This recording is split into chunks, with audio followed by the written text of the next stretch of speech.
equipment in the world, eh? We got it. All right. Hello, everyone. Welcome. We have a very special show today with a couple of people, and man, we are in three different time zones. We got New York, Chicago, and Ed, you're in Colorado now, I believe. What are you near Denver, I assume, or? I'm actually closer to Boulder. Oh, you're closer to Boulder. Great part of the country. So we've got Mountain, Central, and Eastern time zone, and the thing that brings us together is we have a spirit, a spirit of harmony, so to speak. And this is, if you aren't familiar with the Spirit of Harmony Foundation, it is a foundation that was established by our favorite musician, Todd Rundgren, many years ago to help create awareness for the importance of music education in the classroom. Did I sum that up correct, Ed or Gene? Yes. Yes, you did. And it's a cause near and dear to me. I'm a high school teacher. I teach special education. We're lucky enough in New York to have a music education program, but I'll be honest with you, I go into the music room every now and then as a guitarist, and there's not really a guitar to play, and a lot of the instruments and the things in there are kind of broken and busted up, and there's not a lot of thought in terms of the school budget every year to get things for the kids to learn on, different instruments and whatnot. But there's a lot of studies out there that say that music education programs are crucial. And it's a shame that over the years, they're one of those things that seems to go well before sports, which I'm not trying to pick on sports programs. They have their role and they're very important in schools as well. But certainly I would think that music programs have just as much significance. So I'll start with you, Ed, just because, no offense, Gene, I've known Ed longer. I mean, you may not remember Ed. We met back in the early 80s, but that long. What's your history in terms of your personal journey with music education? Well, I grew up in New York, and we had, elementary school. We had music education. Started out with the recorder and all of that, and then my father used to play trombone, and I guess if it wasn't for the economic struggles of the 1930s and 40s when he grew up, he probably would have pursued music professionally, but that didn't take flight. But it was very important for them, so my parents, that me and my two older brothers had a music education. We had a piano in the house. I remember my elementary school music teacher, Mrs. D'Alto, would come over to the house every week, and I did piano lessons. And then as I got older, my father wanted me to play trombone, but my arm was too short. And then they started talking about the violin, and I'm like, yeah, that's not going to happen. And I wanted to play the drums. So I kind of pursued the drums privately. I remember when I think it was like sixth grade, a guy in my class, Tom, I can't remember his last name. He had this like old Radio King, Singerlin Radio King four-piece drum set. And I think my father bought it for me for like $15. And when I opened it up, the bass drum was filled with newspapers dated back to the 1950s. And I really wish I still had that drum kit because it was in great shape. And then a friend of my older brother, he was a drummer. And so I started taking private lessons with him. I never really went the high school route and did that. I really wasn't into the marching band thing. And then eventually I bought myself this big double kick John Bonham Lucite Ludwig, what was it, like 6 tom-toms, 2 kicks, and a bunch of cymbals. And, kind of when I left home, I kind of downsized that a little bit and dragged it around the country for decades with me. And I just didn't really have the time to play. And I eventually got rid of that. And then a few years ago, about 10 almost, I was on Kauai and I decided to pick up an ukulele, and lo and behold, at Costco, they had these really nice ukuleles for $100. I wasn't sure how committed I was to the project, so I didn't want to go spend a lot of money on an ukulele. And I've been, taught myself, and I've taken some lessons here and there. And now I just noodle around with the ukulele, and I'm on my, I think my 4th ukulele, and they have gotten progressively more expensive. Oh, yeah, that's awesome. So, I mean, in many ways, it still goes back. I mean, you mentioned your music teacher. You remembered your music teacher from elementary school, so that's important. Oh, yeah. Yeah, Mrs. D'Alto, absolutely. Yeah, she did the choir. We did all, whatever shows we had. We did, I think, the night before Christmas, little show that we did, and I was one of the kids in the bed, and I'm still friends with my friend Janice, who shared the bed with me. She was the first girl I was ever in bed with. Well, awesome. Gene, how about your personal story in terms of what you remember from your music education experience when you were younger? Well, part of my passion for the spirit of harmony and promoting music education is because I didn't have any at all. I went to a Catholic school, very modest means, and we would sit around our desks on Friday afternoons for 20 minutes and sing out of a songbook if we were good. And that was it. There was nothing. And I've always loved music. And when I got into high school, I wanted so very much to be involved in music. I was always drawn to it. I've been a Todd fan since I was in 4th grade. So it was always an important part of my life. And I joined my choir because my high school had a choir, but we didn't have a band. But I was able to use my waitress money to take piano lessons. And I started with keyboards. And I've learned that music education is so important. And I know I didn't have it. And I don't want to have a whole generation of kids who also don't have it, because, I just love looking at someone who could pick up any instrument and play it. I can't. So that's my background. That's my passion for this. And that's really what drives me, is that I don't come from a place of having those great experiences. I come from a place of wishing I did. And I, most musicians, or at least people that have some sort of fame, at somewhere along the line, they start foundations, and usually foundations are something that something is a cause that's very near and dear to their heart. So obviously, this was something that was not important to you, important to Ed, but clearly with Todd being the one that started the foundation, very important to him. When did either one of you can tackle this question? When did you start having the conversations about this particular cause, and how has that evolved over the years as the foundation has grown? It was over dinner in the French Quarter after we had visited the lower Ninth Ward. Gene and I Gene helped me. The way I met Gene, she helped me with a nutty idea I had about trying to help our friends out in Japan after the earthquake and tsunami. And then when Todd Stock 2 was gearing up, we started talking about, we should do some kind of a community give back, and it made sense to do something musical. Gene found the lower Ninth Ward, the program in the lower Ninth Ward that was only just a few years old. And we pitched the idea to Todd, like, let's just go down for a visit and stuff like that. And we raised a bunch of money, like 10 grand. And the kids, played Bang the Drum. And it was just such a great experience.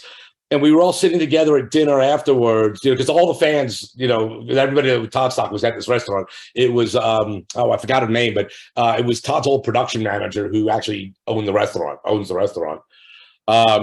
And we're talking about the what we just experienced. And Todd makes a comment about, wow, we should do something formal. And then Gene and I just glance at each other from across the table and start going. I mean, the wheels were turning, nonverbal wheels were turning. And then when we got home, we just started talking. And I actually had a meeting with Todd a few weeks later in LA. I was still in LA because I was working on the the AWATS live concert. I was in the process of editing that. And I just said to him, hey, were you serious about trying to do something? Gene and I've got some ideas.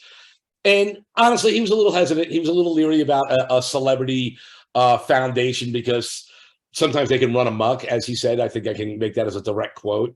But he was open to, hearing what we had to say. And then I don't know what it was. It was months later, Todd was back in LA. Gene flew out to Chicago, from Chicago to LA. And much to my surprise, she had all the paper. Gene is the nonprofit guru in this whole thing. She's the one who knows all this stuff. I don't know it. And she brought the paperwork out to, incorporate the Spirit of Harmony. Yeah, and I'm like, Todd said, what's the next step? And I said, here you go. Wow. Right. And I was like, you're out of your mind. Todd's not just going to sign up to, start a corporation like that. I was wrong. And he did. We have photographic evidence. And we started to go. And the original concept we had is nothing like what we are now. I mean, Gene, you probably have a better recollection of all of that than I do. Yeah, we started out kind of the traditional model of raise money, give it to programs. And it was really kind of an interesting thing because that was how we started, raising money for New Orleans.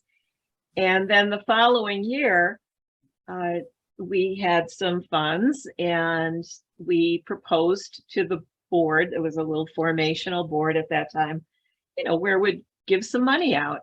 And Todd was a little bit horrified that you'd give money to the same organization more than once. He said, well, there are so many that are in need. And I remember saying, well, that's really how it works, is that they'll go back to the organizations that funded them in the past. And I think that got his big old cranium working.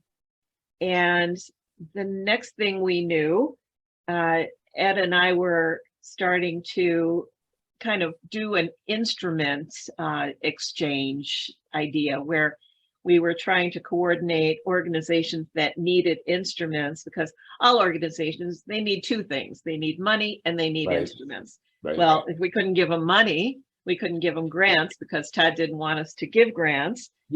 Todd, about the money giving, Todd didn't want us to just be, spend all of our time fundraising just to write checks. Right. He wanted us to dig deeper and figure out, what can we do that would help move that needle and support them, and also help them to become a little bit more self-sufficient on their own and not rely on us or another, program like, another organization that might fund them. That's kind of where the eHarmony concept came along. Just basically being the connective tissue of different resources for programs that need whatever they need, instruments, clothing, for them to perform, whatever it was. That's what we were kind of going for. Yeah. And so, Todd, when he announced us in 2014 at the NAMM show, he specifically said, we're the mortar, not the bricks. Right. He doesn't want a bad year for our fundraising to close a program, for example. He wants systemic change. And as we've evolved, it's become very much more an advocacy organization where we sit down and almost act as consultants in many ways, that we'll sit down and we'll talk to an organization about what they need. They almost all need instruments, but we can help them set up relationships with local mom and pop music stores. A lot of times the music stores rent out the instruments to schools, and then they're good about giving the used ones to a music program when they're no longer rentable or they've been sitting around for a while. So music stores are a great resource.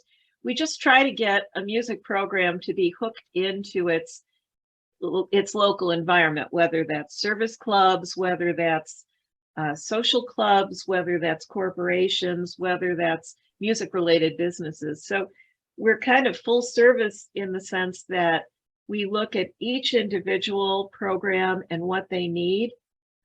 Sometimes they mainly need somebody to talk to. We get so many music directors who contact us and they say, well, I just got hired for this job. I walked into the music room. There's 2 broken violins.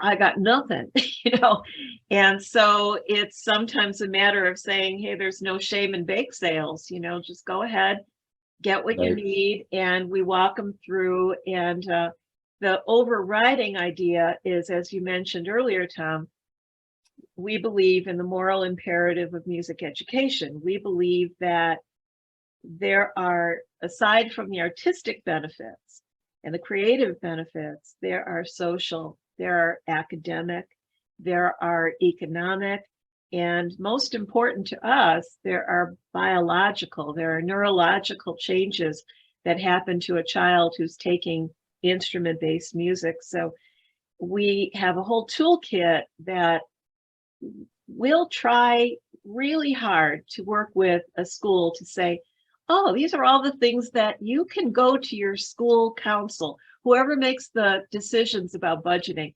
We've got a PowerPoint that you can just customize. We've got brochures you could hand to the parents that say, this is important. This is just as important as any other reason that budget dollars are going to any academic program. And our goal is to just make sure every child has access to music education, whatever that means. We will walk with them hand in hand as much as they need to become connected in their local communities. And on the other side of it is we've got all these wonderful music fans in the Todd world. And so many of them just don't know where to start. They want to support music and they don't know where to start. So we work hard with individuals who want to become advocates in their own community to give them ideas of how they could become advocates.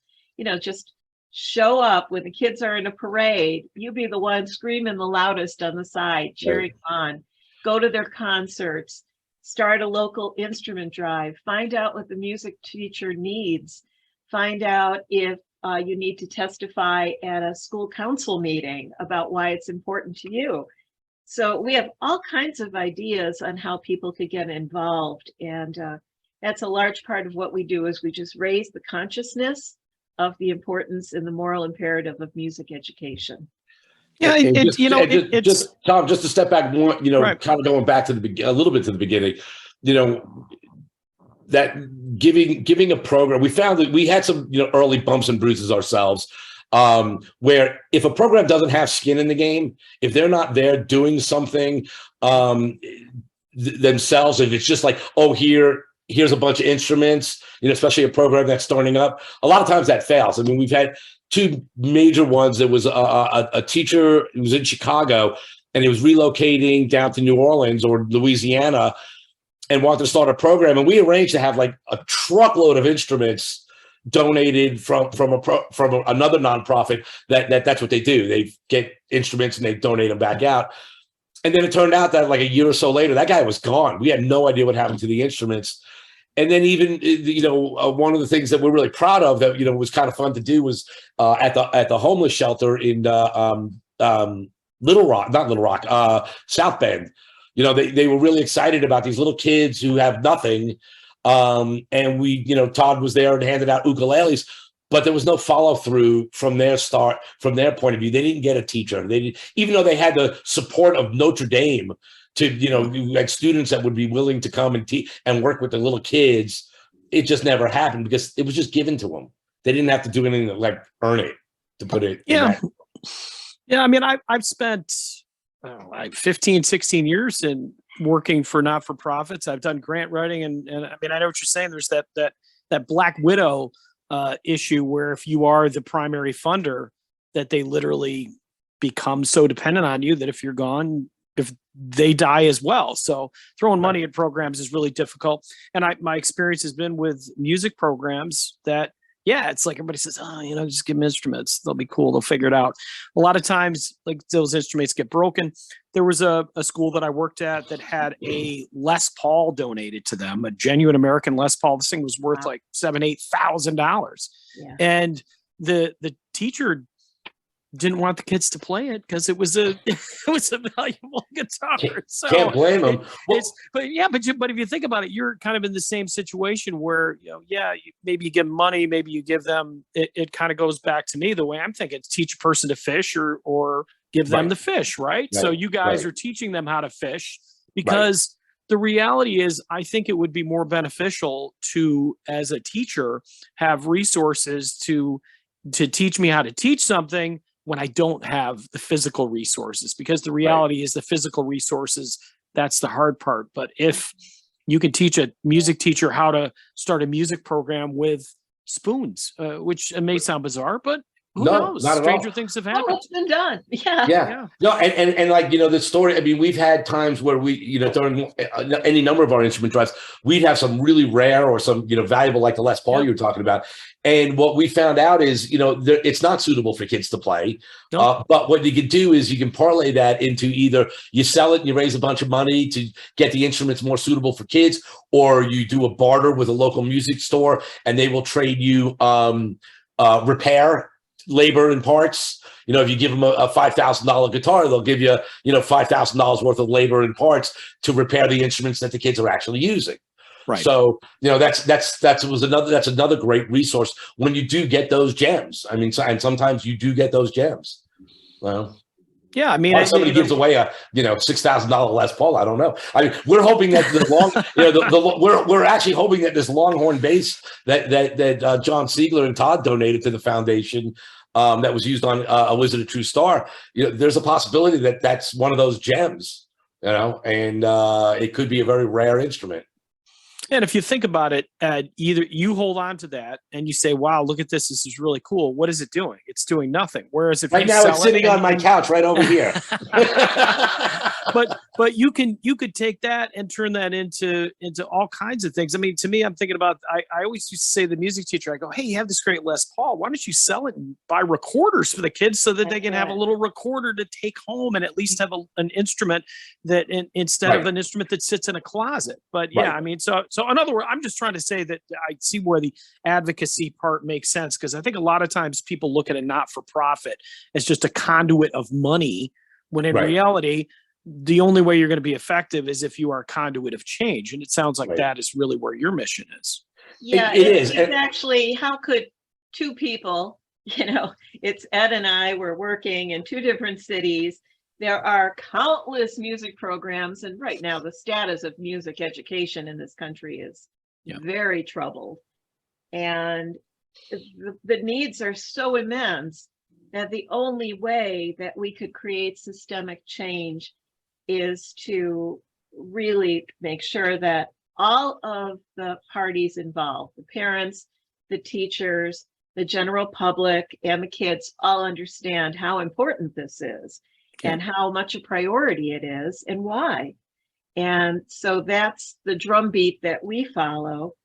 And it is about systemic change. Like, we made it through the pandemic just fine because we didn't have to worry about bringing music lessons to kids virtually. All we did was we kicked into supplying resources for music programs that needed to learn how to go virtual. So we created a whole network of information on, we walked people through Zoom. How do you do it? Right. How do you do that? Where do you set up cameras to do Zoom lessons?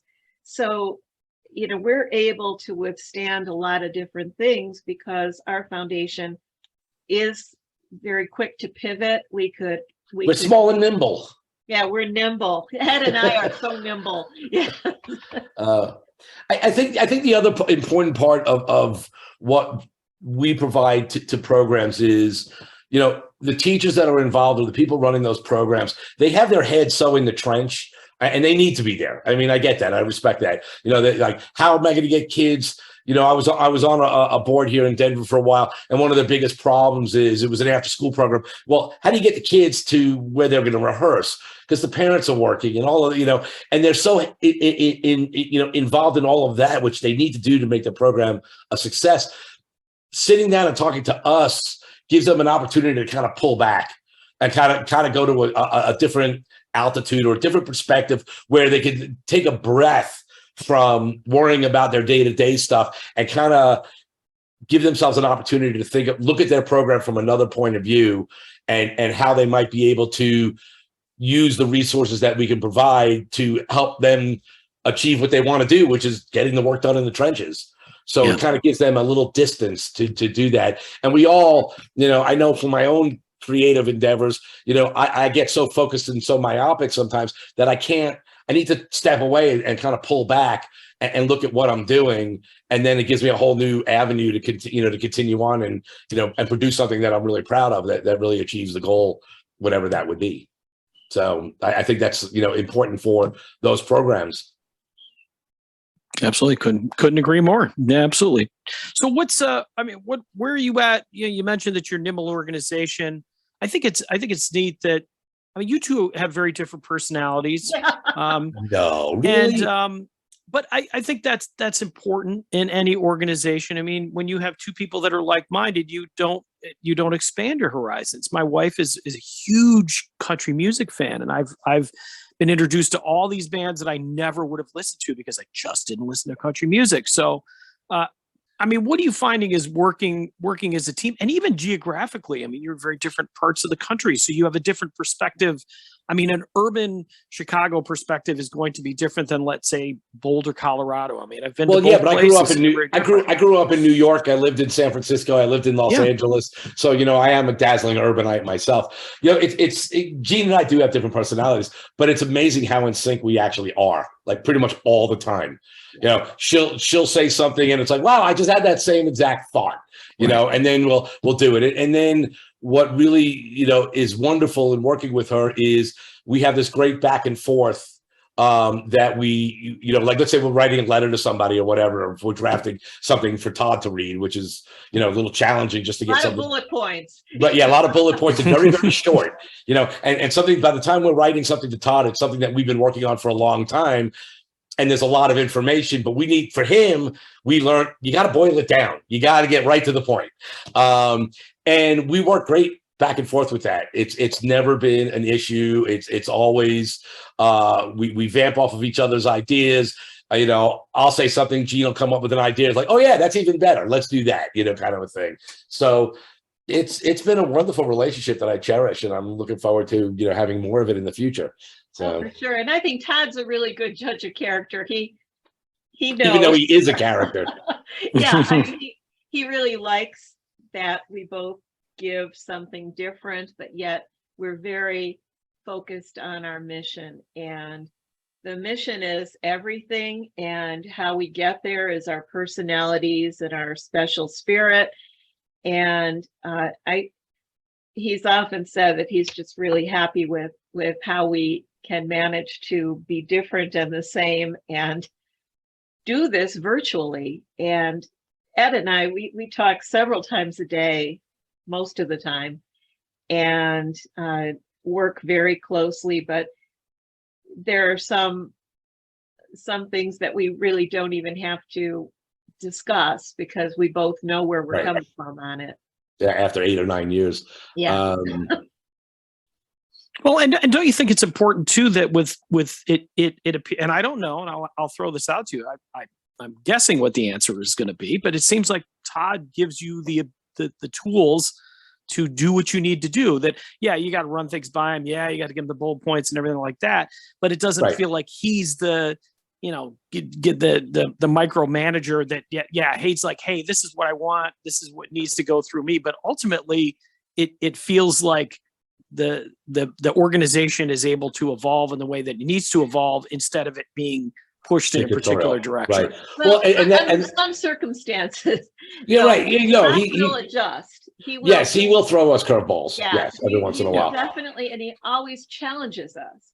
Right. As soon as we think we know that we're doing it a certain way, like once we were having a board meeting, and all of a sudden it was like he said that the goal was to have music education in every school in the country.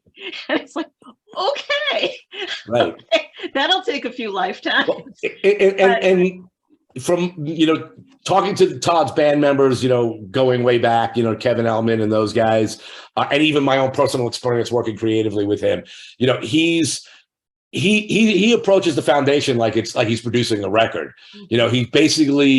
He's the guide. He sets the tone, he sets the vision, but then he allows Gene and I, like he would the musicians in the studio, to bring their own voice to it. And that's the way Kevin described it to me one day. And it immediately, I thought back to when I was working with him to edit the Todd Stock movie. That he threw out at me, at 3 o'clock in the morning. We were all like really, really raging drunk. And he was just like, yeah, Ed, okay, time for you to like get all this video from the week and put together a movie. That was it. It was like, okay. And then,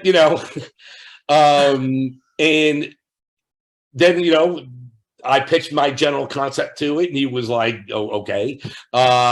And he let me go, and I would just show him rough cuts of little bits and pieces, when he had an opportunity to look at them. Or at that time, Michelle just happened to be living around the corner from me in Los Angeles, so he'd be in town, and he'd come over the house, and we'd sit through a cut. But there was one time we were getting really close to like the debut that was going to happen in Muskegon, and I was going to handle the light. Todd didn't want the whole concert, the dress rehearsal, as one whole thing. I mean, because it was just dress rehearsal. So I kind of edited it as a little pod, like a little montage. And that was the last thing I cut. And then I was with him in Dallas. He goes, "Yeah, we shouldn't do it this way. You should have it sprinkled out through the whole movie." So I'm like, okay. So I had to go back and restructure the entire movie. And it worked out great because I was actually able to add bits that didn't have any room. So it's that kind of same thing with the foundation. He's not involved in the day-to-day, nor does he want to be. He's got to do his own thing. But he's our guiding light. He sets the tone. He's got the tiller, and then we're out there rowing the boat kind of thing, and setting the sail and getting it moving. It's really important, though. We noticed that Todd reads every financial report, every budget document. He's the one who will ask the questions. He's the one who asks the good questions. He's the one who's responsible for us doing the toolkit, which is the central core of our website. He didn't tell me how to do it. He just said, well, this is what we need to do, is get all the research in one place. Right. And check on it, make sure it's always the best research so someone could find it all in one place. He's the one who will say that something is mission drift if he sees that as being a situation. And having not been in nonprofits, and I've been in nonprofits my entire life, I find that of all the people I've ever worked with, he is the quickest study. He has picked up the parlance of nonprofits and the core of why the mission is the most important part of it. He doesn't get tied down with the silly details, but he is very engaged in the important details, which surprised me. It really surprised me that he said he'll ask the question about the note in the budget. He'll be the one to ask. Right. And honestly, it did, because, Gene and I brought this idea to Todd, to do this, anything he was thinking about. It took him a couple of years to really kind of figure out how he wanted this thing to be shaped, and how he wanted us to do things, and what the mission is. And I think the big thing, that really got him charged up was when Gene arranged to take him up to Northwestern and met with Dr. Nina Kraus, and he learned about the science, because Todd's a geeky science. I mean, he cooks based on science, and the chemical things of different ingredients and how they're going to react to each other. And obviously all this technology and all of that. So when he clued in on the science and how music education really affects the plasticity of the brain for a little kid, that's when he really got lit up. He was really into that. And that has been what has guided us ever since. That's the course he set for us, and that's what we've done. And we've had opportunities where, like during the pandemic, Gene had mentioned, how do you have a music lesson? And we were like kind of, I wouldn't use drifting, but we were exploring, well, can a music lesson with a bunch of kids be done, via the internet? And we learned, well, the latency is way too bad that you can't really rehearse. There's ways to do it, but you can't have an ensemble play together. We've been talking to people about, the potential benefits of an electronic music program. We haven't presented that to Todd yet.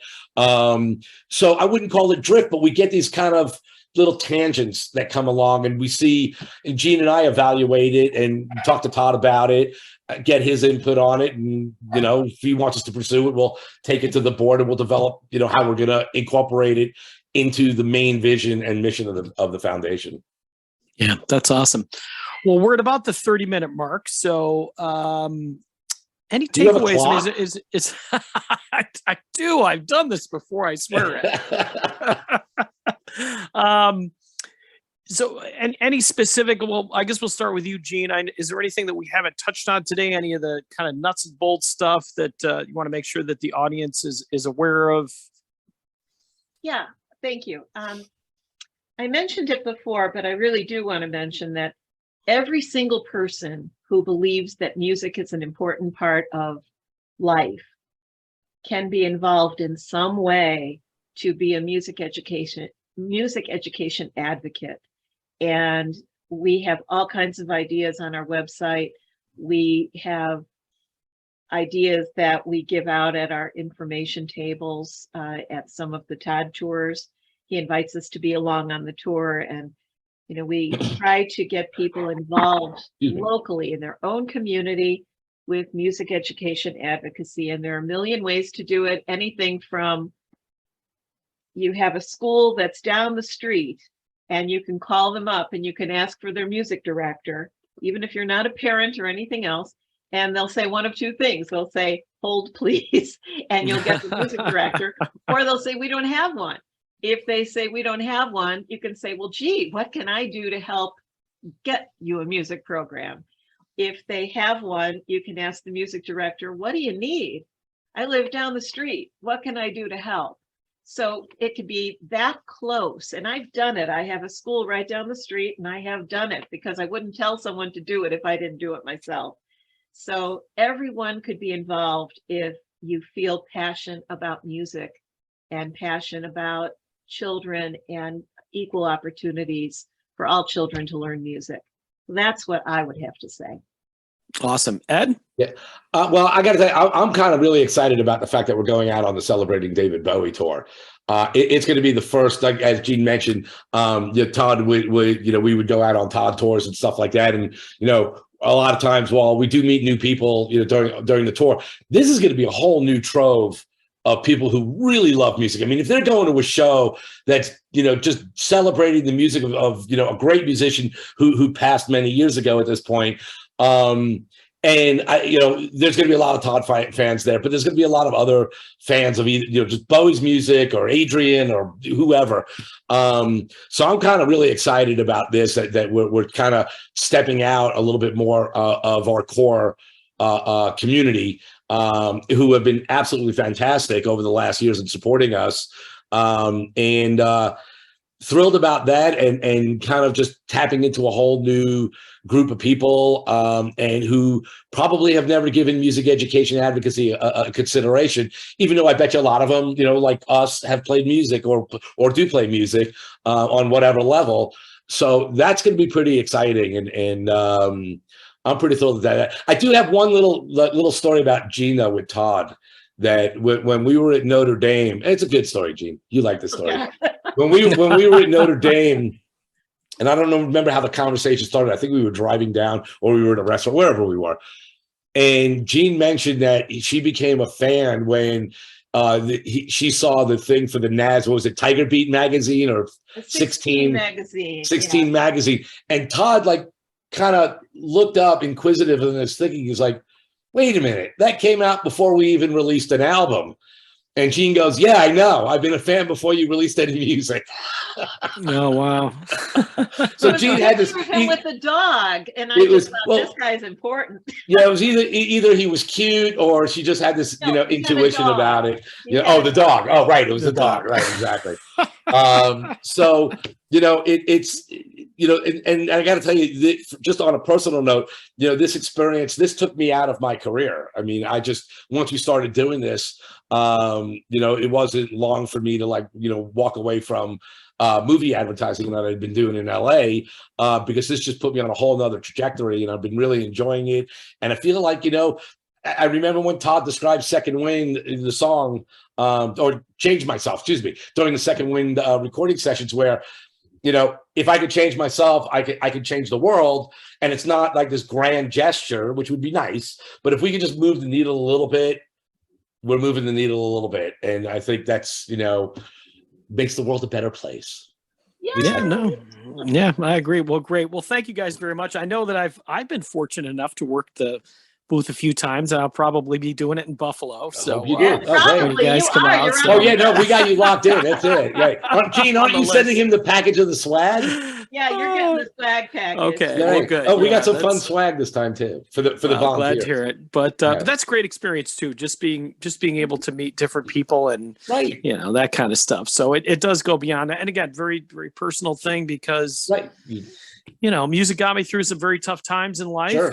And it if nothing else, it's a good hobby. You don't have to play an instrument. You could just be a guy that loves records or whatever. Right. And I love working with kids now that sit there. They'll sit there all day and they'll run beats by me. I forget what they call them when they try to put together some kind of a rap or something like that. But yeah, they enjoy it. And I said, you know what, that's something you should continue to pursue. Everybody thinks, oh, music has to be the violin or the trumpet or the trombone, if your arm is long enough. But ultimately, music is so many different things. But as the research says, right, it's the creative aspect that's going to help you. Right. Hey, Tom, I have to ask you, your house isn't on fire because I just keep seeing smoke wafting out behind you. It is. Well, I always I burn Nag Champa incense, and good. Even with the decriminalization of marijuana, I'm not a marijuana smoker and haven't smoked for years. But I love the smell of incense. So. See, this should have been your answer. This should have been your answer. This topic is so important that you wanted to make sure that this got done, even though your house is actually on fire.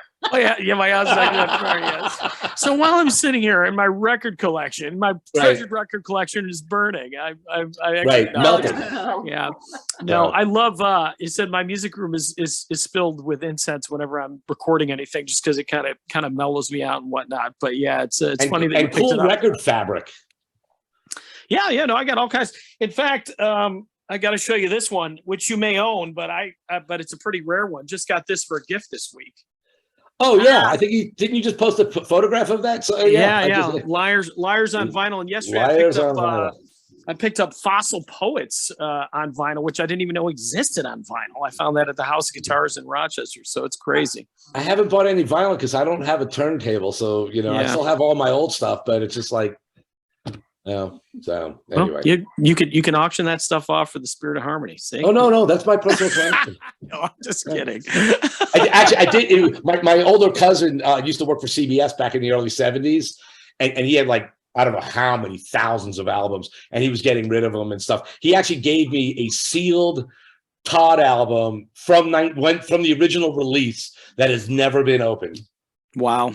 Yeah. No, that's great stuff. So, but no, the house is not on fire. Glad to hear.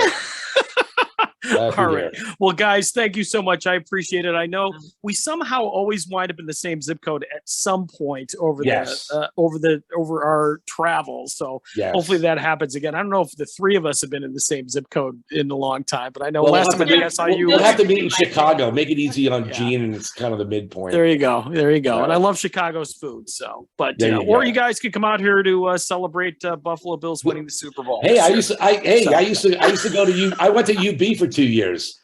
Yeah. I was back in like 80, 81. I lived in Buffalo. Yeah, it's a nice place. But I'm a Dolphin fan, so okay, none of that. Yeah, we want. We can at least both hate the Patriots together, right? That we can. Absolutely. I'm with you. Hey, Tom, thanks for doing this, man. We really appreciate it. I really appreciate it. Gene, I appreciate you as well. Just as I said, it's always great to see you when we get a chance, and I'm looking forward to doing some work with you guys in the Spirit of Harmony. If you need anything, call me. You got it, man. Appreciate it. Thank you. Thanks. All right. I'll catch you later. Thanks, Tom. Bye, Gene. Bye. Yeah, thank you.